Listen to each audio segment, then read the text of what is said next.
राधे राधे। श्री हरिदास।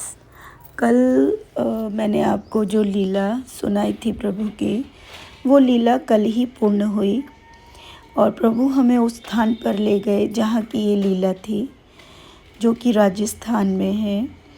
अब मैं आपको वो पूरी लीला का, क्योंकि मुझे वीडियो में वो शॉर्ट्स वगैरह सब करके वीडियो बनानी होगी, लेकिन घर में बहुत सारे काम हैं और मेरी तबीयत बिल्कुल ठीक नहीं है, क्योंकि कल भी मैं इंजेक्शन्स लगवा के ही मैं गई थी। क्योंकि प्रभु कार्य मतलब होना चाहिए, चाहे स्थिति या परिस्थिति या शरीर कुछ भी हो, कोई भी हालात में हो, क्योंकि इस जीवन का कुछ पता नहीं होता कि आपका जीवन या किसी का भी जीवन कब तक का है। तो जो करने का आपको प्रभु सामर्थ्य दे रहे हैं, जिस कार्य को करने की प्रेरणा दे रहे हैं, उस कार्य को प्रभु का मतलब आशीर्वाद समझ के उसे पूर्ण करना चाहिए। और यही सोचकर कल मैं निकल गई और लीला पूर्ण हुई। वो लीला मैं आपको, या तो अगर मेरी तबीयत कल सही हुई तो कल, नहीं तो मैं परसों आपको डालूँगी, जैसा भी होगा। ये वहीं का रास्ते का कुछ शॉट है जिस पर मैं अपनी ये बात आप सबके सामने रख रही हूँ। और आज से ही वो, क्योंकि मेरे को यूरेटर में किडनी जो मतलब यूरेटर में वो जो स्टोन है वो फंस गया है, थोड़ा साइज़ बड़ा है ना, तो इसके कारण जो है ड्रिप भी लगानी पड़ रही है, तो वो घर में ही लगेगी, तो मैं इसलिए वीडियो भी नहीं डाल पा रही हूँ। और प्यारे भक्तों, मतलब मैं यहाँ पर ये बताना चाहती हूँ, इस शरीर की ज़्यादा परवाह मत करो। हाँ, प्रभु ने कर्म दिया है कि हमें कोई भी शारीरिक कष्ट हो तो हम डॉक्टर्स को दिखाएं या उसका इलाज करवाएं, ठीक है। लेकिन इस बात से कभी भी आहत मत होना कि हम भक्ति करते हैं या हम ये सारी चीज़ें कर रहे हैं तो भगवान हमको कष्ट क्यों दे रहे हैं।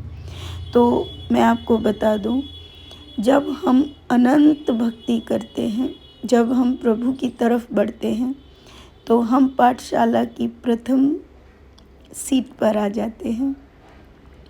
अब जब प्रथम सीट पर आए हैं तो प्रभु चाहते हैं कि मेरा विद्यार्थी बहुत आगे तक जाए, उसको निपुण बनाया जाए। निपुण कैसे बनेगा? कुछ चैप्टर्स दिए जाएंगे और उस चैप्टर्स को कंप्लीट करके उसका टेस्ट लिया जाएगा। और टेस्ट क्या है? हमारे प्रारब्धों को समाप्त करवाना। प्रारब्ध हमारे इस जन्म के भी हैं, पिछले जन्म के भी हैं, अनंत जन्मों के हैं, और वो सारे कटते हैं हमें सुख और दुख मिलकर। पुण्य का फल सुख होता है और पाप का फल दुख होता है। अब दुख कैसे कटेगा? दुख में कोई गाली गलौज करेगा, कोई आपका अपमान करेगा, आपकी मतलब कुछ भी कर सकता है, या आपके शरीर को अनंत कष्ट झेलने होंगे। और इसको भगवान का आशीर्वाद मानो, परम सौभाग्य मानो। ये शरीर के कष्टों से घबराओ मत।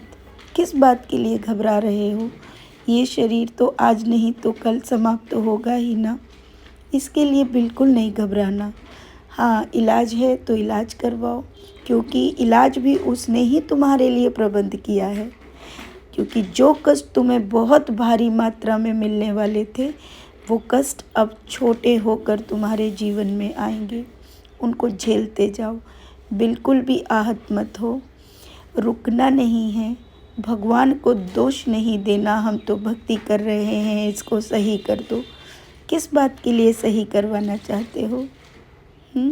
सही हो गया तो पुनः प्रारब्ध अगले अनंत जन्मों में भोगना होगा, है ना। तो सही करवाने की बात ना करो, सिर्फ ये कहो कि हे प्रभु, आप मुझे इतनी क्षमता दीजिए कि मैं आपके द्वारा दिए गए, चाहे वो सुख हो या दुख हो, उसको ध्यान ही मत करो, है ना, उसको मैं काट पाऊँ। इतना मुझे बल दीजिए, इतना साहस दीजिए। और ये चीज़ प्रभु देते हैं अपने प्रत्येक भक्त को। इसीलिए तो कहते हैं, भक्त को सुख और दुख से कोई फ़र्क नहीं पड़ता, है ना। तो आप सब इस चीज़ को समझते हुए प्रभु का निरंतर चिंतन में रहिए, निरंतर चिंतन, उनकी सेवा, उनके लिए जो कर सकते हो। शरीर गया, सब कुछ यहीं पे रह जाएगा, आत्मा तो अजर अमर है ना। वो पुनः आएगी, जहाँ से भक्ति समाप्त होगी वहीं से फिर शुरू हो जाएगी।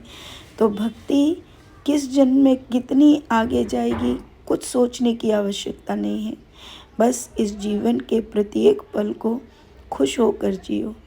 मृत्यु सैया पर भी बैठकर आनंद का अनुभव करो, है ना। यही भक्ति सिखाती है। इस जीवन को बड़े प्रेम के साथ जियो। अपने इस शरीर का इस्तेमाल अच्छे कार्यों में करो। गलत चीज़ों को, जो पाप हुए हैं सबसे हुए हैं, कोई ऐसा नहीं, कोई अछूता नहीं है पाप से, मैं भी नहीं। सब ने पाप किए हैं, लेकिन भगवान का धन्यवाद करो कि तुम जिस उम्र में आकर तुम्हें ये कृपा प्राप्त हो गई कि तुम इस बात को जान पाए कि हमारे द्वारा जो जो हुआ वो सब बहुत बड़े पाप थे। प्रभु उनसे सबको मुक्ति दिलाएंगे, लेकिन जो पहले से लिखे जा चुके हैं अनंत जन्मों के, वो तो सबको भोगने होंगे। लेकिन भक्ति के कारण उनका जो रूप है वो छोटा हो जाएगा। आने वाली तुम्हारे जीवन के लिए भक्ति आपको आगे के जन्मों के लिए अग्रसर करेगी। आप इतने आगे जहाँ से भक्ति छोड़ोगे, भक्ति वहीं से शुरू हो जाएगी। और फिर एक जन्म ऐसा आएगा जहाँ आप जहाँ से आए हो प्रभु में ही विलीन हो जाओगे। भक्ति करना इतना आनंद देता है। लोगों को लगता है भक्ति करेंगे तो भाई कष्ट बहुत आएंगे।